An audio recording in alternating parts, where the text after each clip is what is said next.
esta tarde? Amén, yo sé que sí. Gracias a cada uno de ustedes doy a mi Dios por la vida de cada uno de ustedes, por sus niños, por sus generaciones. Doy gracias a mi Dios porque el trabajo de uno como sacerdote de alguna casa ministerial es que su pueblo, el pueblo de Dios, reciba el alimento conforme Él lo envía. Amén, así de que recuerde que cada uno de aquellos que exponemos la palabra de Dios somos solamente un canal a través del cual Dios habla la vida de cada uno de ustedes. Amén. Gracias a los medios, gracias a aquellos que siguen esta página de Reino Unido Centro de Adoración. Damos las gracias por permitirnos a través de esta su iglesia seguir creciendo juntos, ahondar en la palabra del Señor y poder de una manera todos llegar al conocimiento de la verdad y juntos ingresar a aquel lugar donde su palabra dice que Él nos dará la bienvenida y nos dirá: en lo poco me fuiste fiel y en lo mucho te pondré. Entra pues al gozo de tu Señor. Amén. Así es de que usted recuerde que la lucha es para todos. La lucha no es mía, la lucha es para todos. Porque cada uno de nosotros tiene que presentar, dar cuentas. Y cada uno de nosotros tendrá que ver por su propia alma si realmente nosotros hicimos o no bien la obra y conforme a ello recibir sus resultados. Amén. Así es de que, mis amados, les doy la bienvenida. Gracias le doy a mi Dios por la vida de cada uno de ustedes. Así es de que les invito a que se pongan de pie. Vamos a ser reverentes a la palabra del Señor. Yo siempre he dicho, cada vez que el Señor nos permite ahondar su palabra y conocer cuáles son los estatutos, los mandamientos, los decretos, las enseñanzas que Él nos ha dejado cada vez más nosotros, tenemos que ser conscientes de que al lugar donde nosotros llegamos, sea donde sea, no hablo de esta casa únicamente, pero sea, donde el nombre de Jehová sea pregonado, es un lugar reverente, se convierte en un altar donde Dios habla nuestras vidas. Usa solamente el lugar y el medio, usa solamente el instrumento, pero quien hace la obra realmente es Él sobre cada uno de nosotros. Amén. Así de que, mis amados, puestos de pie, quiero invitarlos a que vayamos y abordemos en el Antiguo Testamento el libro de Esdras. Vamos a ir al libro de Esdras, vamos a ver en el capítulo 7. Vamos a ver sus versículos del 7 al 10. Y en este día nosotros vamos a ver es por qué es que nosotros algunos presentamos más interés que otros acerca de la palabra del Señor, porque algunos estamos más al pendiente de las actividades de las iglesias más que otros. Porque es que nosotros nos despierta el deseo de abordar temas o de hablar de Cristo a los lugares donde vamos. Esos son los términos que Dios va a permitir en este día llegar a conocer, para que tomemos conciencia si lo hacemos, no lo hacemos, y el por qué es que nosotros somos beneficiados al hacerlo en su nombre. Amén. Están ahí, mis amados, en el libro de Esdras, en el capítulo 7. Veamos sus versículos del 7 al 10 y vamos a ver qué es lo que la palabra del Señor nos habla a través de esta porción bíblica. Dije en el libro de Esdras, en el capítulo 7 y sus versículos del 7 al 10, y vamos a leer la palabra del Señor, que ya es bendita, y dice así, hablando de Esdras: y con él subieron a Jerusalén algunos de los hijos de Israel y de los sacerdotes, levitas, cantores, porteros y sirvientes del templo, en el 7º año del rey Artajerjes. Y llegó a Jerusalén en el mes 5º del año 7º del rey, porque el día primero del primer mes fue el principio de la partida de Babilonia, y al primero del mes 5º llegó a Jerusalén, estando con él la buena mano de Dios. Porque Esdras había preparado su corazón para inquirir la ley de Jehová y para cumplirla, y para enseñarla en Israel sus estatutos y sus decretos. Vamos a orar. Padre, en el nombre de Cristo Jesús, una vez más, oh Dios, me presento en tu nombre bendito para exponer tu palabra. Mi Dios, sé que solo son labios los que tú ocuparás para poder llegar a tu pueblo. Solamente soy el puente, el instrumento que tú usarás, oh Padre, para que tu palabra bendita de verdad llegue a los oídos de todos aquellos que han dispuesto su corazón para poder recibirte. Mi Dios amado, en esta hora te pido seas tú descendiendo con poder, llegando al corazón y a la vida de cada uno de aquellos que escucharán tu mensaje, que cause vida, transformación, que les inquiete, oh Dios, y que les redarguya para poder entonces caminar conforme a los estatutos, decretos y leyes que tú has estipulado desde el principio de los tiempos, para que tus hijos caminemos, oh Dios, para agradar tu corazón. Padre amado, sea tú el centro de todo lo que aquello que se ocupe en este lugar, todo aquello que se realice, oh Padre, sé tú de principio a fin, y sea tu nombre bendito, exaltado en este lugar a través de esta palabra. Te bendigo, exalto tu nombre y te doy las gracias, Rey de Gloria, en el nombre bendito de Cristo Jesús, tu Hijo amado. Amén, amén. Pueden sentarse, mis amados. Gracias doy a mi Dios en esta hora, porque nos permite la oportunidad de abordar una vez más su palabra. Gracias doy a mi Dios porque en esta hora estaremos escuchando un mensaje en el cual la palabra del Señor va a hablar a nuestras vidas, porque para eso nosotros hemos venido. Yo sé que usted ha dispuesto su corazón, pero déjeme decirle que a veces a nosotros llegan noticias que nos afectan. A veces hay noticias que vienen a nosotros, pero no estamos preparados. Si usted se da cuenta, a veces hay personas que tienen algún problema de corazón, porque cuando llega una noticia inesperada a ellos, les afecta de tal manera que el corazón es lo primero que es tocado en sus vidas. Así es de que nuestro corazón tiene que estar dispuesto. Si nosotros no estamos dispuestos a recibir cualquier noticia que nos llegue, sea buena o sea mala, porque las noticias no siempre son malas para afectarnos. A veces hay noticias que son buenas, pero también nos afectan. Yo he escuchado de personas que incluso han desarrollado azúcar en la sangre a causa de cualquier impresión, de cualquier emoción. A veces pueden ser noticias malas o pueden ser noticias buenas. Así es de que nuestro corazón es aquel que tiene que estar dispuesto en todo momento, pero si no lo está, entonces viene a afectar nuestras vidas por la no disponibilidad de nuestros corazones. Si usted se da cuenta, a veces hay casas ministeriales que es tan común ver cómo personas, miembros de las iglesias, entran, están en un tiempo y luego se van. Hoy vamos a ver por qué es que a veces no hay fundamento en las personas, por qué es que en ellos no hay carácter, por qué es que hay falta del conocimiento de Dios para poder sucumbir y sobreponerse a toda prueba o todo revés que pueda llegar a sus vidas, porque ponen antes el ojo natural que el espiritual que Dios les ha permitido tener para poder llegar a su divina presencia. Amén. Así es de que Jesucristo mismo hablaba acerca de aquellos que reciben o no reciben la palabra. Hay quienes reciben la palabra. Yo sé que ustedes vienen porque hay un propósito en el cual ustedes quieren llegar. Yo sé que ustedes vienen con nuevas metas, nuevas perspectivas. Ustedes vienen porque esperan que Dios les hable y les dé nueva dirección para poder de alguna manera ordenar aquello que quizá en sus vidas no esté funcionando bien. Recuerde que nosotros venimos a Dios para que Él nos direccione, para que Él nos dé el camino correcto a seguir. Pero si nosotros no llegamos a Dios, lastimosamente estaremos siguiendo nuestro propio camino. Así es de que en este día vamos a ver acerca de cuál es entonces el principio sacerdotal. Nosotros hemos leído acerca de Esdras, la porción que leímos en el libro de Esdras, capítulo 7, y los versículos del 7 al 10 hablan acerca de un sacerdote. O sea, este mensaje viene para aquellos que exponen la palabra del Señor, pero viene también a la congregación completa. Viene también a cada uno de aquellos que se disponen en presencia para que Dios hable a sus vidas, si reciben o no la palabra. Si son aquellos que son transformados o van como hoja que lleva el viento, como tamo, dice la palabra, que es llevada por viento ligero, y entonces no reciben fundamento y están como vaivén de aquí para allá. Porque es que hay muchas personas, muchos creyentes, muchos hijos de Dios que llevan años, quizá toda una vida dentro de una congregación cualquiera, pero que no en ellos hay fundamento. Cualquier cosa los moviliza, los saca del lugar y los lleva nuevamente a lugares no deseados. Por eso es de que el apóstol Santiago en Santiago 1:8 dice: porque el hombre de doble ánimo es inconstante en todos sus caminos. Si en nosotros no hay identidad, si en nosotros no hay firmeza, si en nosotros no está la plenitud de reconocer quiénes somos en Cristo Jesús, hacia dónde vamos y de dónde venimos, en nosotros no va a haber el entendimiento de Dios de poder llegar al lugar donde Él ya nos ha establecido. Amén. Así de que en esta hora, de acuerdo a la palabra que Dios ha puesto en el libro de Esdras, en el capítulo 7 y sus versículos del 7 al 10, nosotros vamos a ver de lo cual el Señor me ha permitido poner por título: preparando nuestro corazón. Preparando nuestro corazón es el tema que el Señor ha puesto en mi corazón en este día. Pero déjeme decirle a manera de introducción que en el mismo Proverbios, el proverbista en Proverbios 4:23 habla de por qué es importante que nosotros pongamos nuestro corazón a disponibilidad. ¿Por qué es tan importante que nosotros pongamos nuestro corazón como plataforma para que Dios obre a través de él a favor de nuestras vidas?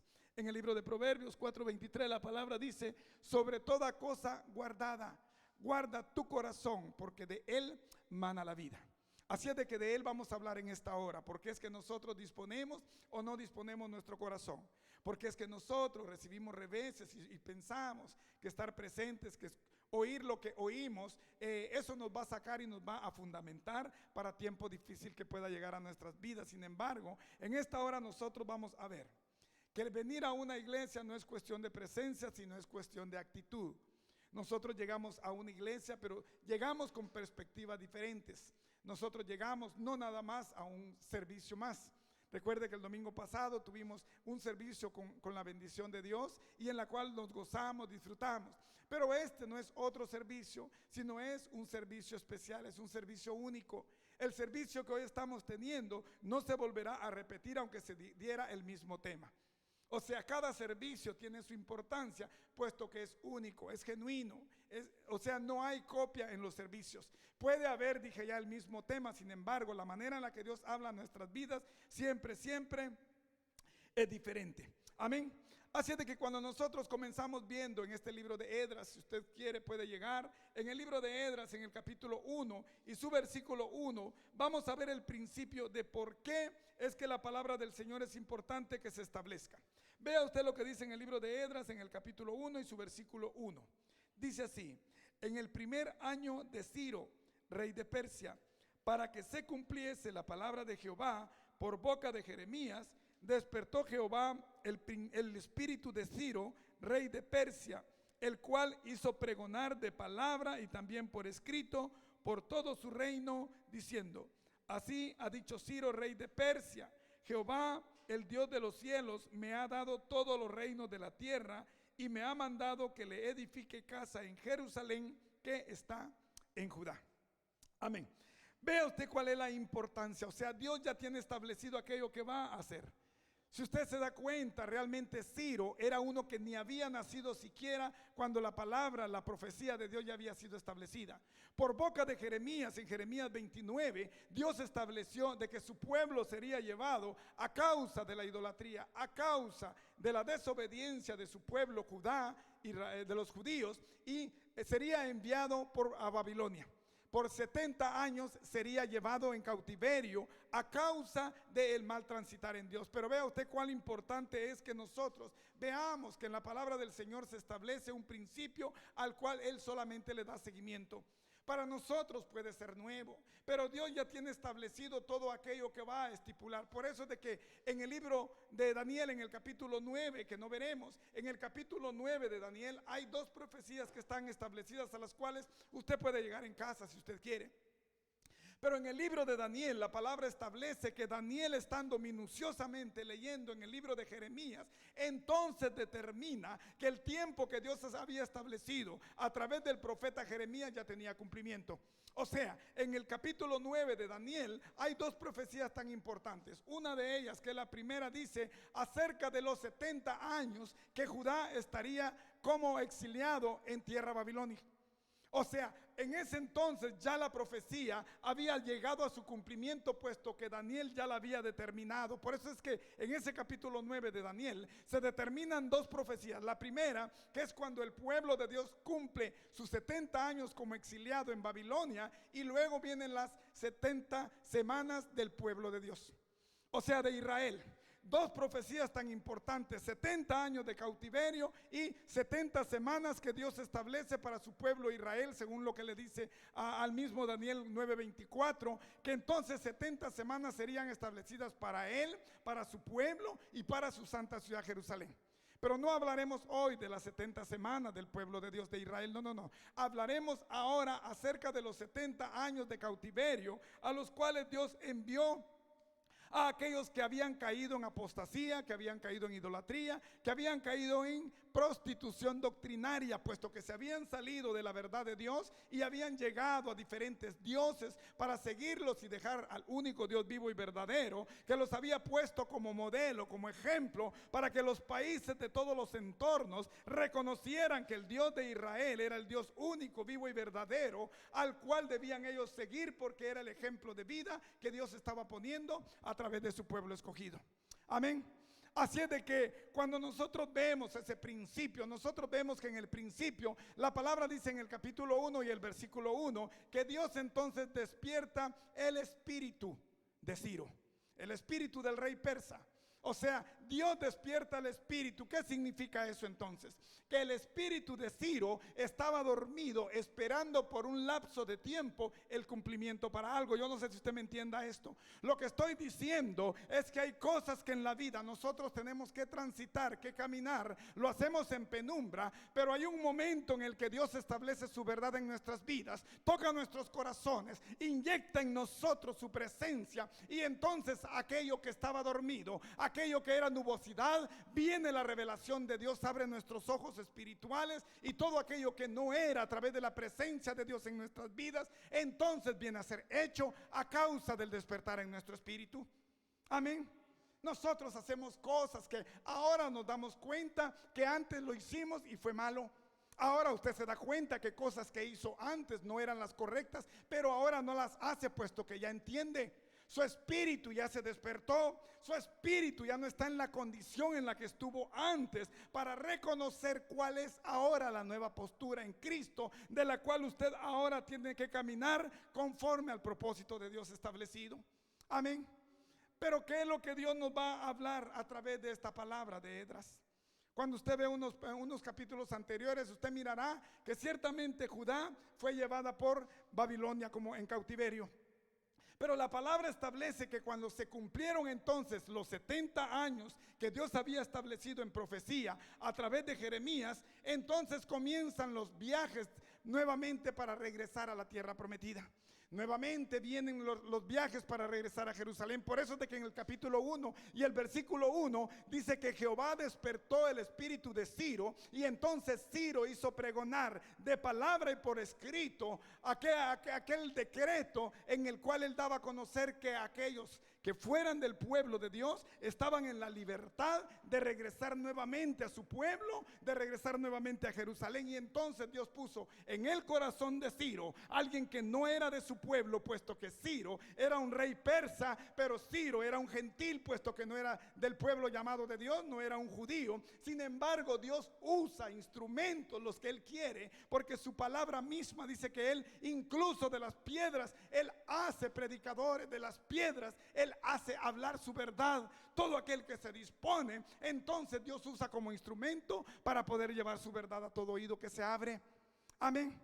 Por eso es de que 3 viajes entonces tuvieron que cumplirse cuando los 70 años llegaron. Déjeme decirle que Zorobabel fue el primero que hizo el primer viaje. De esos 3 viajes, déjeme decirle que Zorobabel fue el primero que hizo. Y ese viaje que él hizo fue para reedificar el templo, cada uno en su campo. Eso es algo importante que nosotros notemos, porque hay cosas que nosotros a veces no ubicamos. Y es importante ordenar el conocimiento. Es importante no tomar fragmentos que no nos traen lo que Dios quiere darnos a conocer, porque Zorobabel ciertamente hizo el primer viaje, pero para reedificar el altar y el templo. Los cimientos, el fundamento donde estaba el altar y el templo de Dios, entonces vino Zorobabel, y a través de él se cumplió, y a través de él su primer ingreso, puesto que la palabra establece que a los 70 años ellos regresarían. Comenzaron a repartirse en sus ciudades, pero él trajo la consigna de preparar primero la base que esperaría a todos aquellos. Yo no sé si usted me ha entendido. Lo que estoy hablando es que como jefe de casa, como jefe de hogar, lo primero que usted tiene que presentar a su familia es el altar para poder recibir a los miembros. El altar, el templo, la presencia de Dios fue la primera que él levantó, porque sabía que el resto de los judíos que llegaría necesitarían un lugar a donde llegar a asegurarse, a donde poner nuevamente aquella fe que habían dejado de poner en el principio, pero que era el fundamento a través del cual ellos regresaban, puesto que Dios había puesto en su corazón volver nuevamente a su casa con un propósito especial. Amén. Zorobabel estaba llegando en el primer viaje, y él llegó ciertamente a reedificar el templo. Llegó nuevamente a levantar el altar. Y la palabra dice, que usted la puede leer incluso en el capítulo 1. Usted mirará que cuando Zorobabel llegó, la palabra dice que él nuevamente levanta el altar, reedifica los cimientos del templo y nuevamente comienza con los holocaustos. Holocaustos en la mañana, holocaustos en la tarde, porque estaban llamando nuevamente la presencia de Dios a la casa.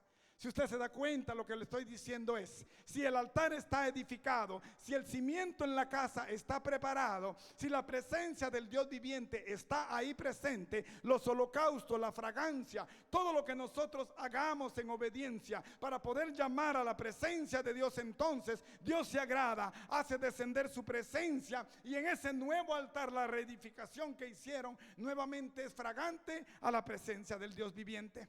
Amén. Y en el segundo viaje llega Esdras, del cual hablamos. Esdras llega con un propósito muy especial. Esdras llega, déjeme decirle, a preparar a la gente con el fundamento. Por eso dije al principio que este es un principio sacerdotal, puesto que Esdras era eso, era un sacerdote. Por eso es de que cuando Esdras llega, al principio al cual Dios lo manda es con algo fundamental. Aquello pasaría. Pedro Esdras, como enviado de Dios, como sacerdote, como representante del pueblo, Esdras llega con un propósito directo de Dios, y ese es como hasta el día de hoy se mantiene el principio, que la verdad de Dios sea fundamentada. Esdras llega a preparar al pueblo, Esdras llega a reformar a la gente de la ciudad para que reciban entonces el fundamento que atrás había quedado y al cual ellos habían sido castigados por 70 años. Pero el tercer viaje que he realizado después de regresar del exilio es a través de Nehemías. Pero Nehemías fue llamado para reedificar entonces los muros de la ciudad. Vea usted cada uno de ellos a su trabajo, cada uno de ellos a su principio, uno de ellos a levantar el altar y a reedificar los muros, los cimientos del pueblo de Dios. El otro entonces era para que Esdras llegara a reafirmar la fe en las personas y la verdad de Dios para en justicia. Y la tercera, que fue a través de Nehemías, era para que entonces se levantaran los muros de la ciudad y entonces la seguridad del pueblo de Dios estuviera restablecida a través de esos muros levantados. Amén. Pero veamos nosotros cuán importante. Ellos entonces levantaron el altar y pusieron nuevamente los cimientos a un templo que ahora no está. Recuerde que ahora el templo somos nosotros, la iglesia. El templo somos nosotros. Ya no hay una edificación, una estructura física. Nosotros somos el templo al cual Dios ha llamado para estos tiempos. Por eso es de que el altar y el templo que en ese entonces fue reedificado ha quedado a través de Zorobabel.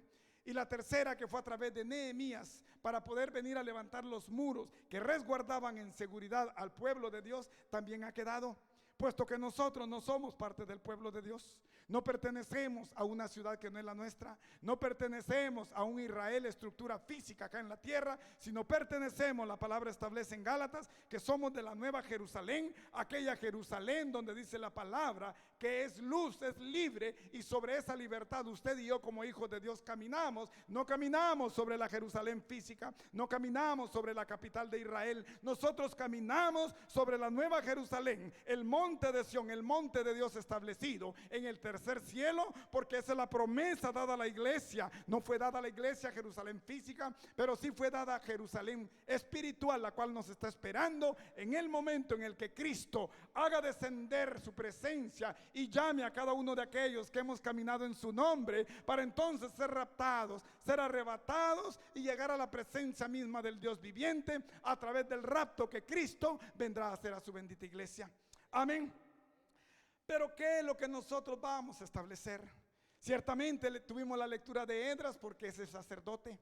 El sacerdocio, la enseñanza, la estructura de Dios, la verdad de Dios establecida es aquella que en nosotros todavía es relevante, es importante. En nosotros todavía la verdad de Dios tiene la importancia que tuvo desde el principio de los tiempos. Por eso es de que no caminamos conforme al altar ni a los holocaustos que ellos hicieron, no caminamos conforme a los muros que ellos reedificaron de la ciudad, pero sí caminamos tras el principio del sacerdote Esdras, puesto que Esdras fue llevado con el principio de venir a reformar a las personas, de venir a dar el conocimiento de Dios a los judíos, y entonces la justicia de Dios fuera aplicada en el corazón de cada uno de ellos. Amén. Veamos entonces cuál es el principio que nos da. Vea usted el versículo 7 de la lectura que nosotros tuvimos en el capítulo 7 de Esdras. Dice, dice en el versículo 7, y con él subieron a Jerusalén algunos de los hijos de Israel y de los sacerdotes, levitas, cantores, porteros y sirvientes del templo en el 7º año del rey Artajerjes. Vea cuán importante, porque ciertamente con Zorobabel salió Ciro, aquel que era el rey persa. Pero ahora viene Artajerjes, un nuevo rey.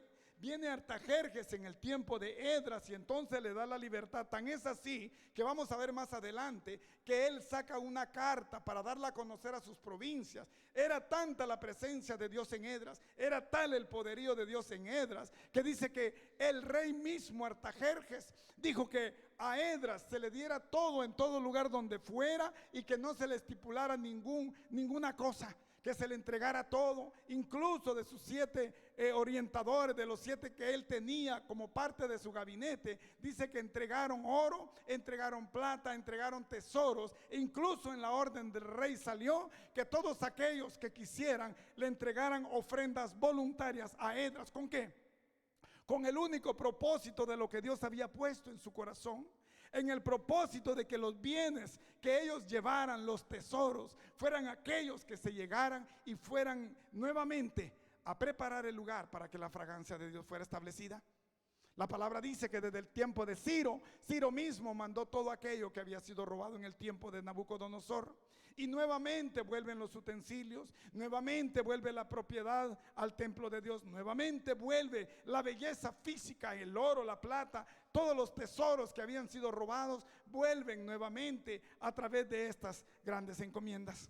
Pero vea usted, dice que juntamente con Esdras él no va solo, con Esdras también lleva un gran grupo, porque lleva también sacerdotes, lleva levitas, lleva cantores, lleva porteros y lleva sirvientes, pero no sirvientes para que estén en las calles, no, sirvientes con una razón específica. Yo sé que usted me entiende, sirvientes que vayan con el propósito definido, sirvientes que sean directamente del templo de Dios para que cumplan su envío de allá para acá. Por eso es de que aquellos que vienen con Esdras no vienen nada más a especular, aquellos que vienen con Esdras no vienen nada más a ver qué es lo que ocurre. No vienen solamente por casualidad, por coincidencia, no vienen por curiosidad para ver qué es lo que hay ahí en el templo. No, ellos vienen porque hay un propósito. Yo sé que usted me entiende. Ellos llegan al templo porque hay un propósito. Aquellos sacerdotes, aquellos levitas, aquellos cantores, aquellos porteros y aquellos sirvientes que eran del templo llegaron, pero para prestar su servicio al templo.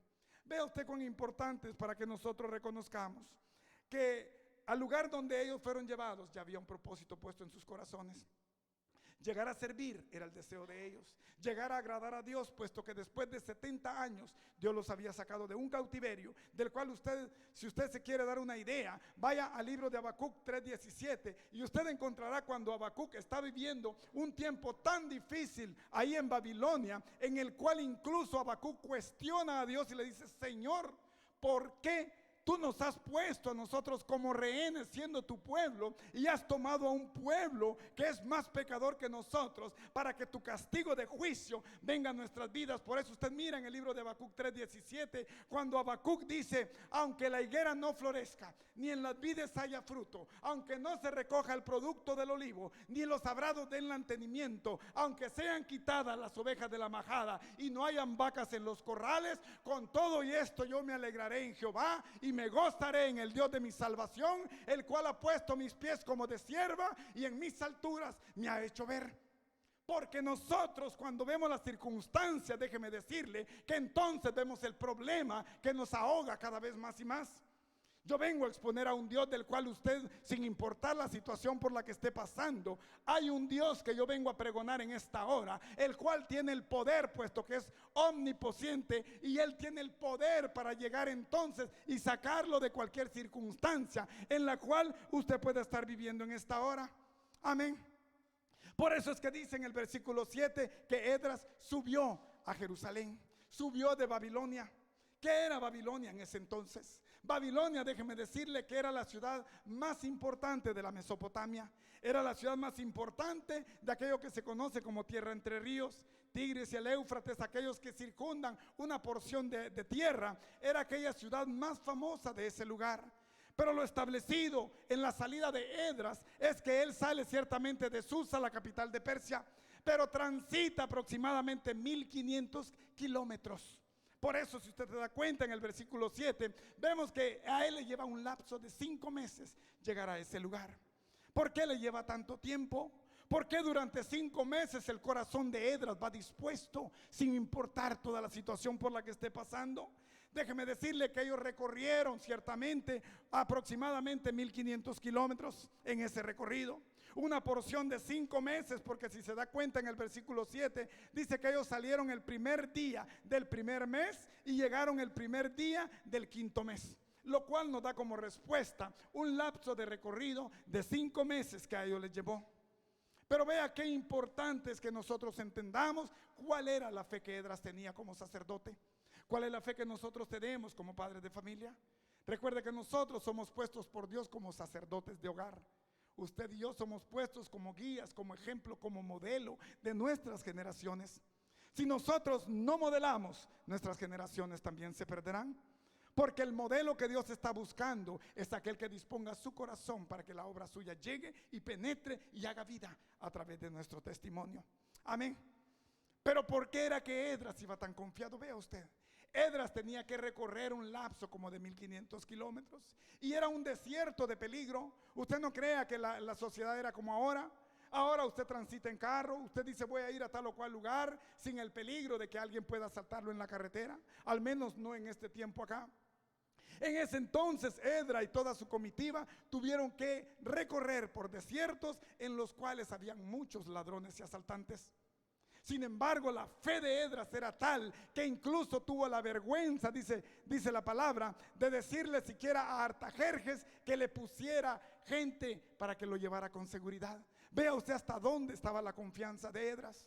Porque él sabía que su recorrido iba a ser de peligro. Él sabía que tenía que estar llevando animales, puesto que en la orden dada por Artajerjes le decía al pueblo: y cada uno de ustedes dé ofrendas voluntarias, cada uno de ustedes dé carneros, de becerros, de corderos, para que entonces se presenten en holocausto cuando el pueblo llegue.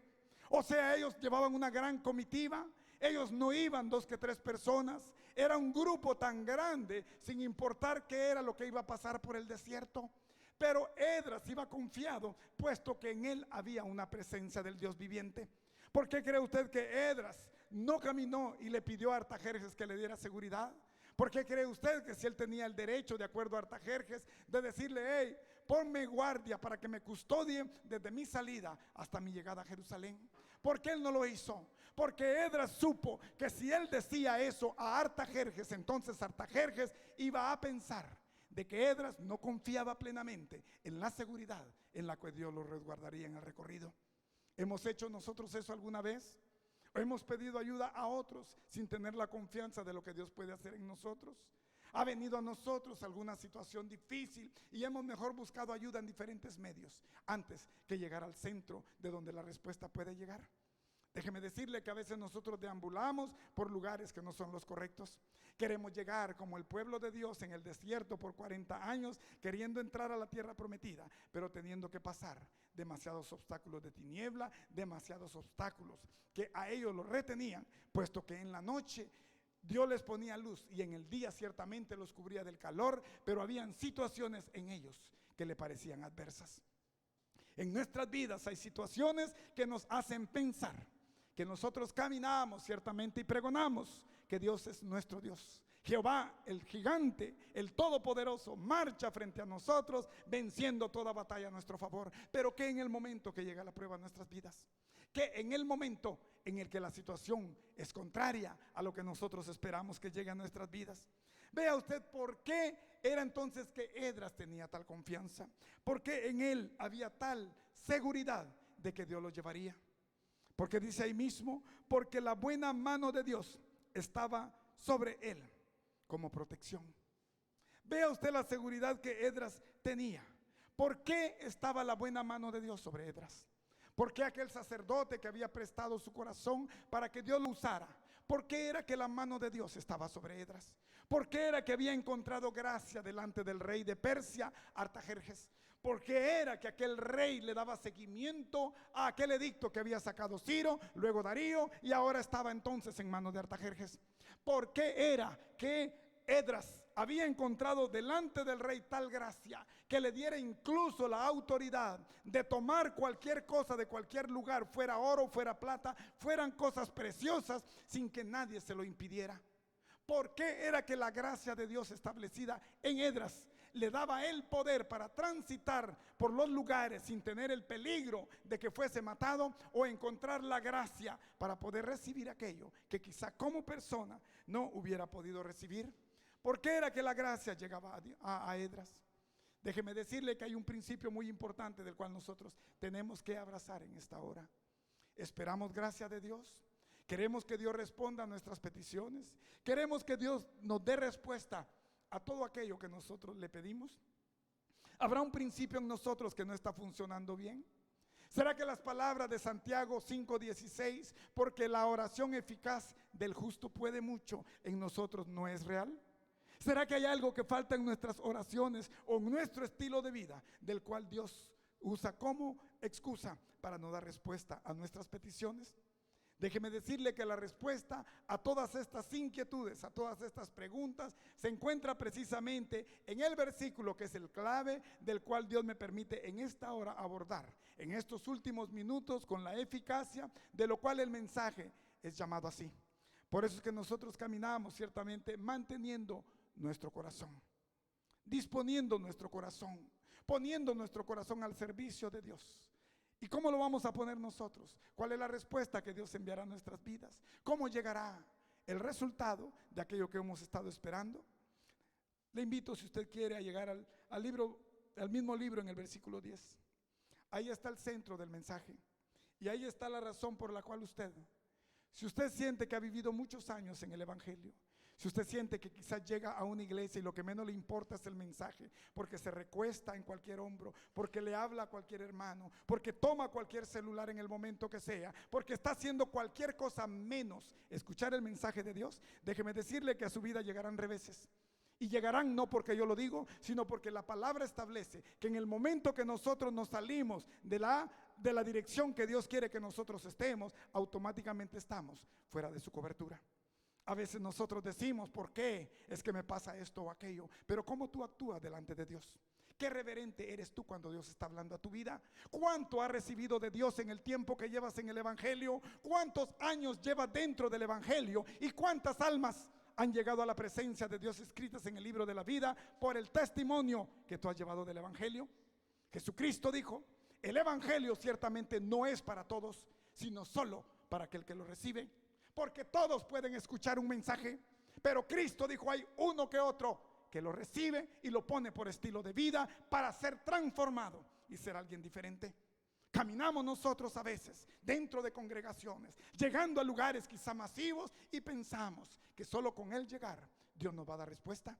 Déjeme decirle que el mismo Santiago 1:25 dice, y no sean oidores olvidadizos, sino hacedores de la obra. De nada sirve que se llene la palabra del Señor dentro de su mente si no la vive. De nada sirve, porque la palabra del Señor ciertamente es viva y eficaz, pero la viveza de la palabra del Señor la da cuando usted la recibe, cuando usted la toma, cuando usted la traga y la hace vida dentro de usted, para que la palabra misma transforme a los lugares donde llega, iniciando primeramente con usted, para que entonces pueda haber transformación en otros. Amén. ¿Cómo queremos nosotros alcanzar transformación en otros? ¿Cómo queremos que nuestros hijos cambien?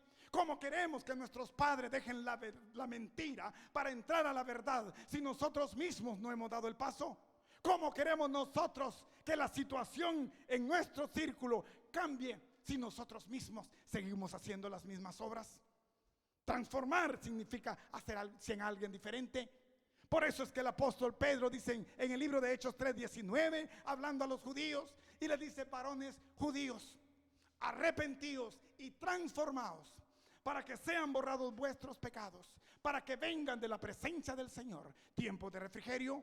¿Cómo vendrán a tu vida tiempos de calma? ¿Cómo vendrán a tu vida tiempos de conocimiento? ¿Cómo vendrán a tu vida tiempos de descanso si no hay arrepentimiento y transformación en tu vida? Si tú recibes la palabra del Señor y la anidas dentro de tu corazón, entonces revoluciona tu vida y transforma y hace los cambios que han de ser hechos. Amén. ¿Cómo nosotros entonces vamos a vivir la vida que Dios quiere para nosotros? Dice así en el versículo 10 del capítulo 7 de Esdras. Porque Esdras había preparado su corazón para inquirir la ley de Jehová y para cumplirla, y para enseñar en Israel sus estatutos y sus decretos. Dice que Esdras había preparado su corazón para inquirir en la palabra de Jehová, para entenderla, para vivirla y para enseñarla al pueblo de Israel. Enseñarle los estatutos, las ordenanzas, la ley de Dios, la verdad establecida en Dios a través de su palabra. Vea usted qué importante es que nosotros veamos esos principios. Nosotros venimos a veces pensando en diferentes cosas. Venimos y hacemos acá en presencia diferentes cosas, menos la atención que Dios merece para que hable a nuestras vidas. Hacemos cualquier cosa menos que Dios hable a nuestras vidas. ¿Cómo llegará la transformación? ¿Usted cree que aquellos que Dios usó, los usó y los dejó jugando fútbol? No. Aquellos una vez fueron llamados y tuvieron el privilegio de degustar la buena miel de la palabra. Ellos se acercaron cada vez más a Dios para que Dios siguiera preparándolos. Por eso es que el sacerdote Esdras dice que él preparó su corazón. Vea qué tan importante es el hecho de estar en este lugar. Si usted está solo por estar y su corazón está entregado en diferentes cosas, déjeme decirle que Dios no le hablará a su vida. Por mejor palabra que tenga aquel que está frente a usted, nada de transformación llegará a usted. Porque la transformación tiene que comenzar de usted como receptor de la palabra. Esdras preparó su corazón. Esdras se dispuso a que Dios le hablara conforme a lo que había establecido. Usted puede venir en presencia. Usted puede pensar de que con eso cumplió. Si su corazón no está dispuesto, déjeme decirle que en el evangelio es cuestión de vida o muerte. Si usted lo toma, vivirá. Pero si usted lo deja, entonces no quiero decir lo otro. Porque usted es necesario que reconozca. La palabra establece en el libro de Hebreos 11:6. Porque sin fe es imposible agradar a Dios. Y el que se acerque a Dios, crea que le hay. Y que Él es galardonador de los que le buscan. ¿Con qué fe nosotros lo vamos a agradar? Si nosotros nos acercamos a Él, ¿con qué certeza nosotros sabemos que Él está ahí donde nosotros llegamos? La certeza de lo que Dios quiere que nosotros hagamos es alcanzarlo en fe. Y la fe, dice la palabra, es pues fue la certeza de lo que se espera y la convicción de lo que no se ve. Usted necesita antes ver resultados para entonces venir a Dios. Usted necesita moverse en el campo físico para entonces moverse en el campo espiritual. Sin embargo, el escritor de Hebreos dice, porque lo que se ve fue hecho de lo que no se veía. Lo que no se veía existía antes de lo que se ve. Si nosotros nos movemos por lo que se ve ahora, dejamos aquel principio de donde eso que se ve vino. ¿Queremos nosotros recostar nuestra fe sobre algo físico? ¿Queremos nosotros recostar nuestra fe sobre algo espiritual, de lo cual Dios hizo establecer para que nuestros ojos incrédulos pudieran ver su verdad? Dice que Esdras preparó su corazón. Preparar nuestro corazón es llegar con disciplina, es llegar con el deseo de que Dios hable en nuestras vidas, es llegar con la convicción de que cuando llegue el problema a nuestras vidas, no lleguemos a Dios pidiéndole que Él también nos escuche. Si nosotros no escuchamos a Dios, ¿cómo Dios va a escucharnos a nosotros si somos irreverentes con Él? Dice que Esdras, el sacerdote, preparó su corazón e inquirió en la ley de Dios. Inquirir significa buscar minuciosamente. Inquirir significa indagar, buscar, interesarme. Lo que aquí no está, yo lo busco porque quiero tener mayor conocimiento. ¿Para qué? Para vivirlo. Esdras inquirió en la palabra del Señor, en la ley, porque él quería conocerla. Él quería vivirla, él quería ser acepto, él quería encontrar en Dios aquello que después Pablo viene a escribir en 2 de Corintios 5:10, porque usted y yo presentaremos, déjeme decirle, todo aquello que hagamos en nuestras vidas. Pablo escribe en 2 de Corintios 5:10, porque cada uno de nosotros comparecerá delante del tribunal de Cristo, para que cada uno dé a conocer lo que hizo mientras estaba en la carne, sea bueno o sea malo. Nosotros recibiremos de Dios ciertamente el resultado de las obras que hagamos acá en la tierra. Pero ¿cómo nosotros vamos a obrar bien si no hay en nosotros conocimiento? ¿Cómo nosotros vamos a obrar bien si no nos interesa el favor de Dios que llega a nuestros oídos. Él inquirió. Eso significa, yo me intereso, tomo una nota, agarro un lapicero, me intereso porque yo no sé si el predicador está hablando la verdad, me intereso porque lo que el predicador habló, yo quiero tener una idea más amplia, quiero conocer un mensaje mayor de lo que él habló, quiero que Dios hable a mi propia vida y no a través del predicador, pero quiero que a través de esa palabra yo voy a inquirir, yo voy a buscar mayor información, yo voy a indagar, me voy a preparar, pero para cuando tenga el conocimiento, ponerlo como estilo de vida, ponerlo en obra para que yo pueda entonces ser modelo, ponerlo en obra para entonces poder enseñar. Como padres nosotros no podemos enseñar algo que no tenemos. Usted quiere enseñarle a sus hijos de Dios. ¿Qué ha recibido de Dios usted como padre? ¿Qué le entregará a sus hijos en herencia como padre? ¿Cómo se va a impartir con algo que usted no tiene? Usted imparte algo que posee dentro. Si Dios no le ha hablado, si Dios no está dentro de usted, si Dios no mora a través de sus obras, de su testimonio, ¿qué entonces va a impartir usted en sus hijos? Esdras 7:10 dice que Esdras preparó su corazón para inquirir, para indagar en la ley de Dios y poner por obra, para entonces enseñar al pueblo, para que este pueblo entonces fuera preparado. Nosotros somos sacerdotes de Jehová.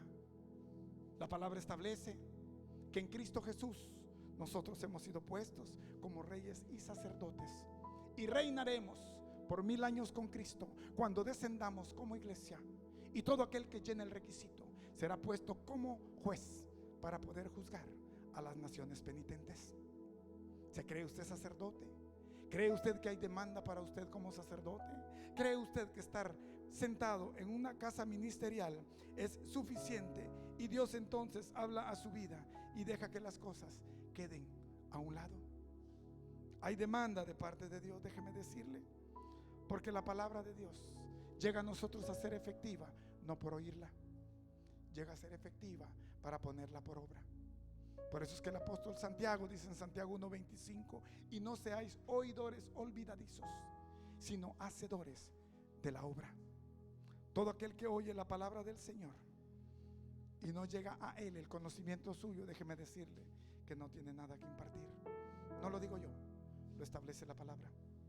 A cualquier lugar donde cualquiera llegue, si solo oye pero no la vive, no estará viviendo el evangelio de Dios, estará viviendo un evangelio de hombre, porque no está viviendo la verdad de los estatutos, decretos, mandamientos que Dios ha establecido para que caminemos en su verdad. No erremos el blanco. No pensemos tener vida caminando muertos. No pensemos que la tradición de seguir como miembro de una casa ministerial nos ha sacado ya como el requisito. ¿Cómo nosotros vamos a vivir en el favor de Dios? ¿Cómo nosotros vamos a vivir para que Dios hable a nuestras vidas si nosotros mismos no prestamos aquello que Dios quiere hablar a nuestras vidas? En el libro de Nehemías, en el capítulo 8, los versículos 2 y 3 del libro de Nehemías nos da a conocer cómo es que usted tiene que llegar a la presencia de Dios, no por el predicador, no por ningún hermano que esté a la par suya, no por aquel que le esté hablando al lado, no por aquel que esté robando su atención, no por aquel que son instrumentos que a veces el enemigo envía para poder sacarlo de su propósito. Hay un propósito de Dios establecido en usted, pero a ese propósito usted llegará de manera personal. Nadie aparte de usted puede llegar a ello. Si aquel que está a su lado le susurra al oído mientras Dios le está hablando, déjeme decirle que es una voz contraria a la de Dios. Si usted cree que Dios le habla a su vida, póngale atención a Él, porque de Él vendrá entonces la herencia de vida. Pablo dijo, porque tenemos una gran esperanza, y esa gran esperanza solo está recostada en Dios a través de Cristo Jesús en nuestras vidas. Dice así en el libro de Nehemías, en el capítulo 8 y sus versículos 2 y 3: y el sacerdote Esdras trajo la ley delante de la congregación, así de hombres como de mujeres, y de todos los que podían entender, el primer día del mes séptimo, y leyó en el libro delante de la plaza que está delante de la puerta de las aguas, desde el alba hasta el mediodía, en presencia de hombres y mujeres y de todos los que podían entender, y los oídos de todo el pueblo estaban atentos al libro de la ley. Esdras habló a hombres, a mujeres y a todos aquellos que ya tienen entendimiento, que son mayores de 12 años, en los cuales también hay juicio declarado. Pero dice que todo el pueblo estaba atento a escuchar la ley de Dios. ¿Estamos nosotros atentos a que Dios hable a nuestras vidas? ¿O estaremos nosotros divagando por otro lado sin escuchar lo que Dios habla a nuestras vidas? ¿Qué estaremos impartiendo? ¿Qué estaremos llevando? ¿Qué modelo somos nosotros como hijos de Dios? ¿Qué ejemplo somos nosotros para que Dios hable a nuestras vidas y nosotros podamos transmitirlos? Dice que Esdras dispuso su corazón, lo preparó. ¿Para qué? Para conocer, para inquirir la palabra de Dios. Pero no solo para conocerla, sino para ponerla por obra en su vida. ¿Con qué propósito? Para entonces enseñarla al pueblo. Aquel sacerdote de descendencia de Aarón, déjeme decirle, aquel escriba que era legítimo de la palabra del Señor, supo una verdad muy fuerte. Y esa era que Dios había establecido la ley a través de Moisés. No Moisés, sino Dios a través de Moisés. La palabra pregonada a través del predicador. Dios establece la ley y usa un medio para poder darla a conocer a su pueblo. ¿Cómo estaremos nosotros recibiendo la palabra del Señor? Termino con esto. En el libro de Apocalipsis 10, la palabra habla del ángel con el librito.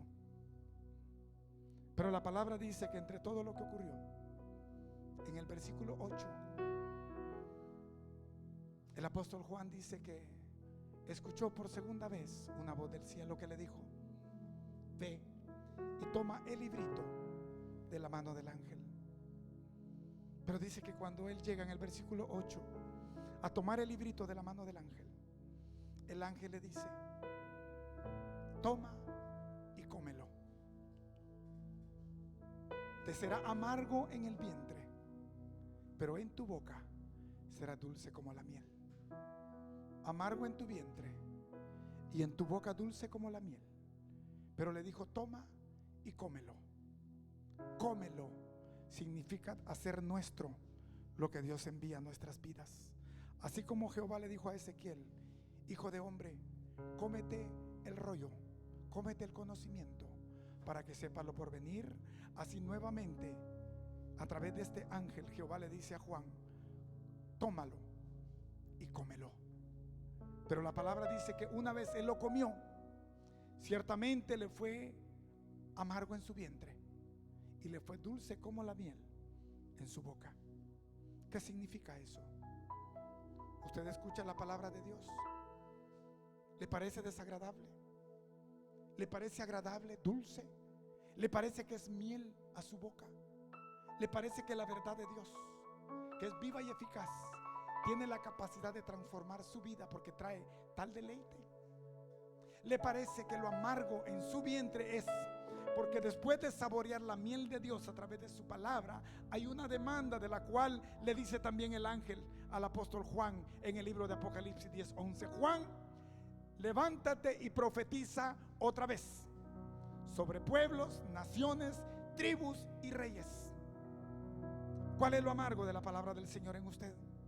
¿Está dejando que su familia quizá muera sin haber llevado usted la palabra que Dios ya estableció en usted? ¿Pensará que nada más el vivir el evangelio es cuestión de conocer a Cristo y haberlo aceptado y tener derecho a un regalo de vida eterna?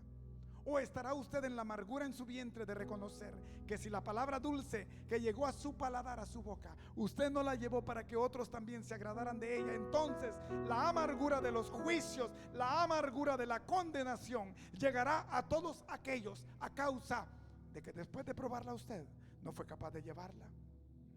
quiero invitarlo en esta hora que se ponga de pie y que usted reflexione de esta palabra. No es necesario